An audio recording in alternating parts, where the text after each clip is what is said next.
महाराष्ट्र के नागपुर में आखिर क्यों भड़की हिंसा? क्या थी अफवाहें?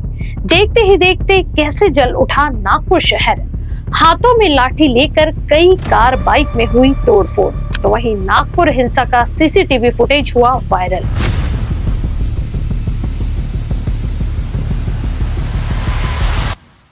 परिस्थिति अभी शांत है और क्योंकि एक फोटो जलाई गई थी जिसके बाद में जो है लोग जमा हुए, उनका निवेदन हुआ और उस निवेदन में हमने उसके ऊपर कार्रवाई की।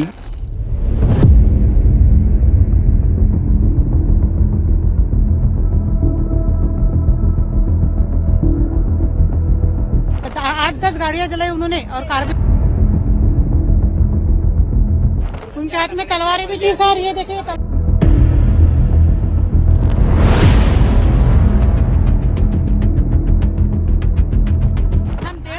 फोन करे जा रहे हैं यहाँ पर खड़े होके अंदर में, पर पुलिस की एक भी टीम नहीं आने को तैयार है।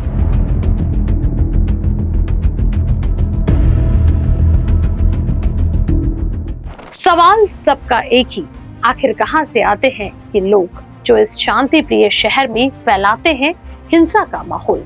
दोस्तों, औरंगजेब की कब्र को लेकर महाराष्ट्र में सियासी घमासान मचा हुआ है। कुछ लोग कब्र को खोदने की मांग कर रहे हैं, जबकि कुछ लोग इसका विरोध। दरअसल क्या आपको नहीं लगता कि भारत के कुछ लोगों ने नफरत की दुकान खोल रखी है? चलिए हम आपको बताते हैं कि औरंगजेब की कब्र तोड़ने की मांग क्यों की जा रही है, कहां से आया आखिर ये विषय।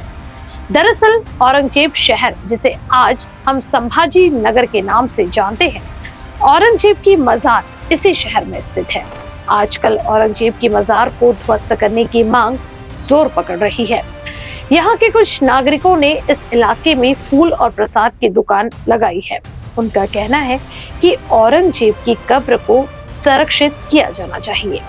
तो वहीं दूसरी ओर यहाँ पर एक बोर्ड भी लगा है, जहाँ पर ये साफ शब्दों में लिखा है कि जो कोई भी इसे नष्ट या नुकसान पहुंचाएगा उसे 3 महीने की कैद और 5,000 रुपए का जुर्माना दोनों से दंडित किया जाएगा। हालांकि हम आपको बता दें कि औरंगजेब की मजार को बड़ी ही सादगी के साथ बनाया गया है। वहां एक मिट्टी की कब्र है जिसके ऊपर एक सब्जा का पेड़ है।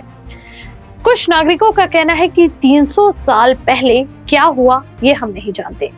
अफजल खान की कब्र को छत्रपति शिवाजी महाराज और उनके वंशजों ने आज तक सुरक्षित रखा है, तो फिर औरंगजेब की कब्र को 300 साल से सुरक्षित रखा जाना कहाँ गलत है? दोस्तों, इसमें विवाद की बात भले ही ना हो, लेकिन संपूर्ण भारत में औरंगजेब को लेकर पहले भी विवाद हुआ है और आज भी हो रहा है। लेकिन जिस तरह के बयान दिए जा रहे हैं उससे ऐसा लगता है कि यह एक राजनीतिक स्टंट है, जिसके बहकावे में आकर जो कोई भी नेता बनना चाहता है वो बिना सोचे समझे विवादित बयान दे रहा है, जो तुरंत रातों रात लोकप्रिय भी हो रहा है। जबकि सच बात तो यह है कि हमारे देश में शिक्षा, व्यवस्था, रोजगार, उद्योग के बारे में आज कोई भी बात नहीं करना चाहता। हर तरफ सिर्फ हिंदू मुस्लिम में फूट डालने की कोशिश की जा रही है, जो अपने आप में बेहद शर्मनाक और सरासर गलत बात है। दरअसल नागपुर के हृदय स्थल में बसा नागपुर शहर इस विषय को लेकर पूरे अफरा तफरी का माहौल बना हुआ है, जहां लोग अपनी अपनी प्रतिक्रिया दे रहे हैं। जबकि नागपुर शहर एक ऐसा शहर है जहां हमेशा से ही हिंदू मुस्लिम भाई भाई साथ दिखाई देते हैं। दोस्तों, मुगल शासक औरंगजेब की कब्र को लेकर विश्व हिंदू परिषद और बजरंग दल के प्रदर्शन के बाद नागपुर शहर में कुछ शरारती तत्वों द्वारा फैलाई गई अफवाहों की महाराष्ट्र का हृदय स्थली नागपुर शहर में तनाव भर गया है। हालांकि प्रशासन की सतर्कता और नागरिकों की सूझबूझ की वजह से स्थिति जल्द ही काबू में आ गई। लेकिन इस तनाव के दौरान शहर में पथराव और आगजनी की घटना हुई, जिसमें 50 से अधिक उपद्रवी गिरफ्तार हुए। इतना ही नहीं तो सोशल मीडिया पर प्रसारित सामग्री पर भी बारीकी से नजर रखी गई है।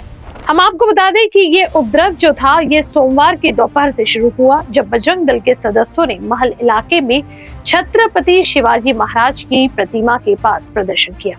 पुलिस के अनुसार बजरंग दल के प्रदर्शन के वीडियो सोशल मीडिया पर तेजी से प्रसारित हुए, जिससे मुस्लिम समुदाय के लोगों में आक्रोश फैल गया। पुलिस के अनुसार शाम को गणेशपेट थाने में पवित्र ग्रंथ जलाने का आरोप लगाते हुए एक शिकायत भी दर्ज की गई। पुलिस ने बताया कि शिकायत के बाद बड़ी संख्या में मुस्लिम समुदाय के लोग महल, कोतवाली, गणेशपेट और चिटनेस पार्क समेत शहर के विभिन्न इलाकों में इकट्ठा होने लगे। ऐसे में उपद्रव को भांपते हुए पुलिस ने भी अपनी गश्त तेज कर दी और कानून व्यवस्था बनाए रखने के लिए अतिरिक्त सुरक्षा बलों को भी बुलाया। पुलिस कर्मियों पर पथराव, एक अधिकारी ने बताया कि इस बीच चिटनेस पार्क और महल इलाकों में पुलिस कर्मियों पर भी काफी मात्रा में पथराव किए गए, जिसके बाद पुलिस ने आंसू गैस के गोले दागे। जानकारी है कि बजरंग दल के पदाधिकारियों ने हालांकि इस आरोपों का खंडन किया है और दावा किया है कि उन्होंने अपने प्रदर्शन के तहत केवल औरंगजेब की फोटो को जलाया था। तो वहीं एक दक्षिणपंथी संगठन द्वारा किए गए प्रदर्शन के दौरान मुस्लिम समुदाय के पवित्र ग्रंथ को जलाए जाने की अफवाह के बाद तनाव उत्पन्न हुआ, जिसके बाद दोनों गुटों में झड़प हो गई और पुलिस पर पथराव किया गया।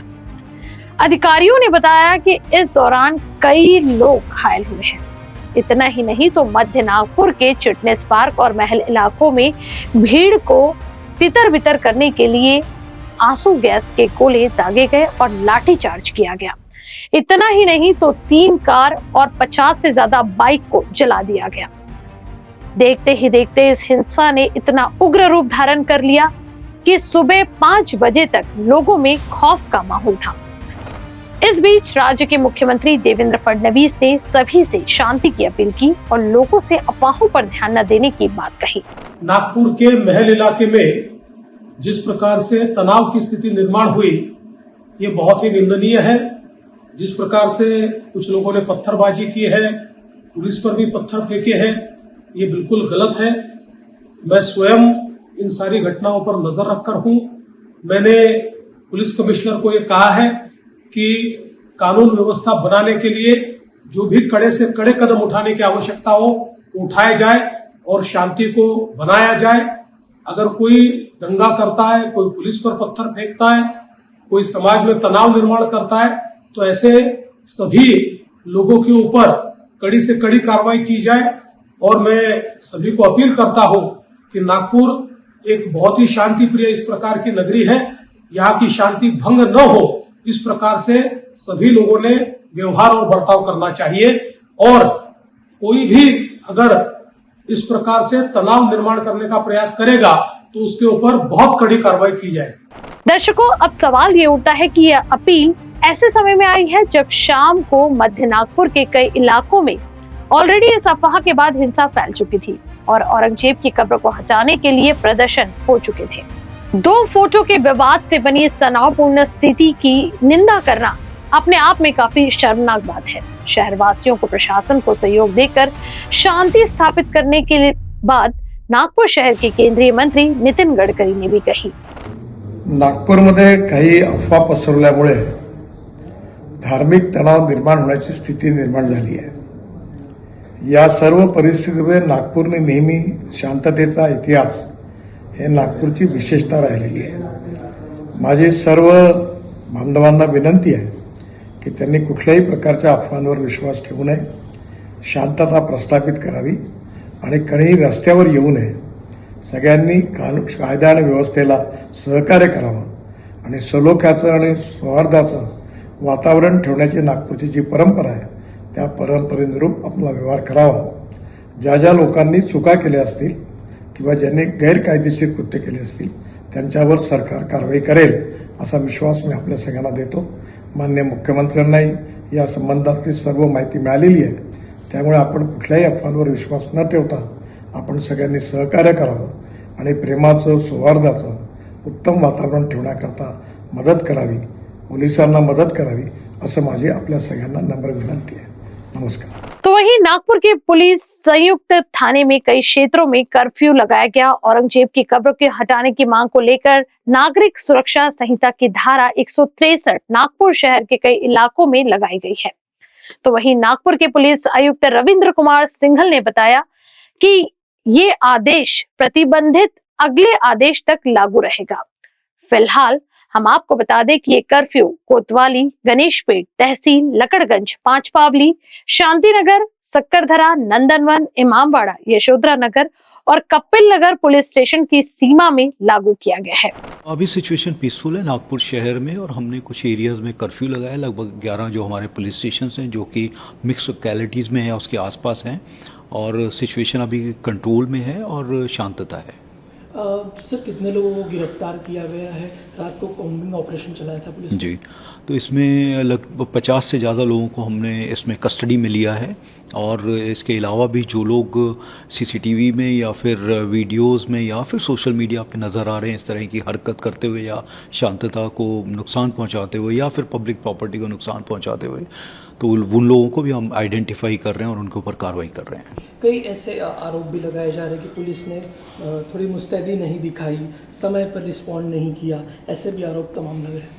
देखिए, आरोप लगा रहे होंगे, परंतु आप अगर देखेंगे कि जिस तरह से वहाँ पे हमारी पुलिस थी शुरू से, किसी को कोई नुकसान नहीं हुआ है फिजिकली। अगर हम देखते हैं तो इसमें इनफैक्ट पुलिस बिल्कुल आगे थी हर एक उसमें, इसीलिए 33 हमारे पुलिस ऑफिसर्स उसमें इंजर्ड हुए हैं, और पुलिस ने बहुत अच्छे से काम किया, ऐसा मुझे लगता है, मेरा मानना है, क्योंकि ये मिक्स लोकेलिटी है और वहाँ पे कंस्ट्रक्शन का काम चल रहा था, तो उसमें से वहीं से जो पत्थर को उठाया या फिर जो ईंटें जो उठा के यूज़ की गई हैं, वो क्योंकि वहाँ पे रेडीली अवेलेबल थी, इसलिए ये सब देखा गया है। सर जो आरोपी है वो नकाब पहनकर थे, उन्हें किस तरीके से हम आइडेंटिफाई करना चुनौती? देखिए, क्योंकि वो किसी के साथ में थे तो वो दिख रहे हैं, तो वो जो भी इसमें नज़र आ रहे हैं उनके साथ में कौन कौन थे वो सारी चीज़ें, और कुछ एक लोग हैं जो इसमें जिन्होंने अपने चेहरे ढके हुए हैं, तो उनको भी हम लोग आइडेंटिफाई कर सकते हैं। कितने लोगों को गिरफ्तार किया है? क्या ये गिरफ्तारी का सत्र ऐसे ही जारी रहेगा? बिल्कुल ऐसे ही जारी रहेगा जब तक इसमें जो इन्वॉल्व थे, जो लोग इन्वॉल्व थे, उनके ऊपर अगर सीरियस सेक्शंस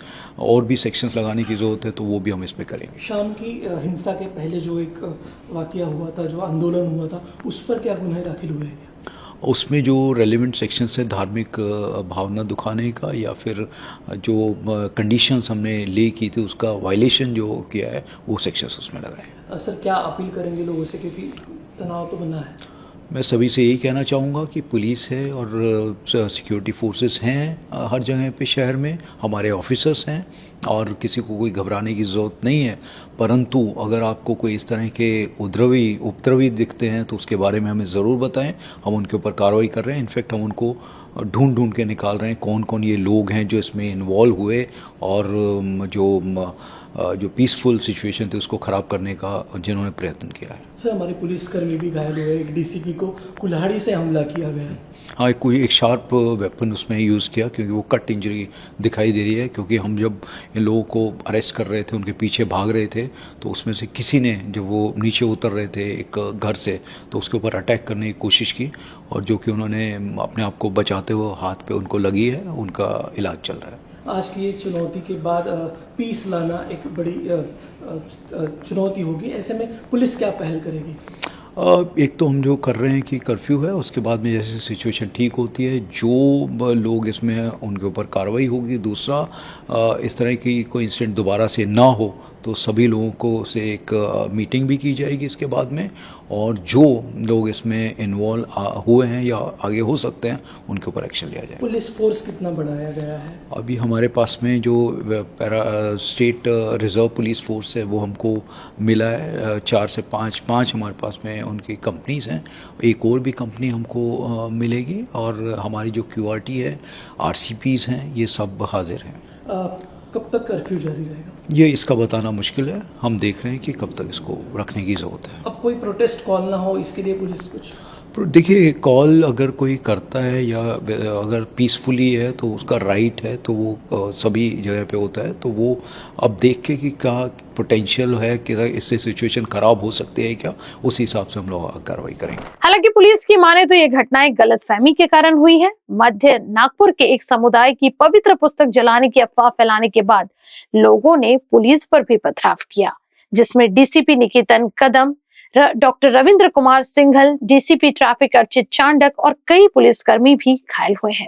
फिलहाल हम आपको बता दें कि नागपुर के कई जगहों पर स्थिति कंट्रोल में है। हालांकि अभी भी नागपुर शहर में जगह जगह पुलिस का तगड़ा पहरेदार बना हुआ है। हकारा न्यूज आप सभी से अपील करता है कि आप नागपुर शहर में अमन और शांति की जो ये हवाएं हैं वो बहने दीजिए और इसी तरह से प्यार और अमन के जो फूल हैं वो नागपुर शहर में बरसाते रहिए।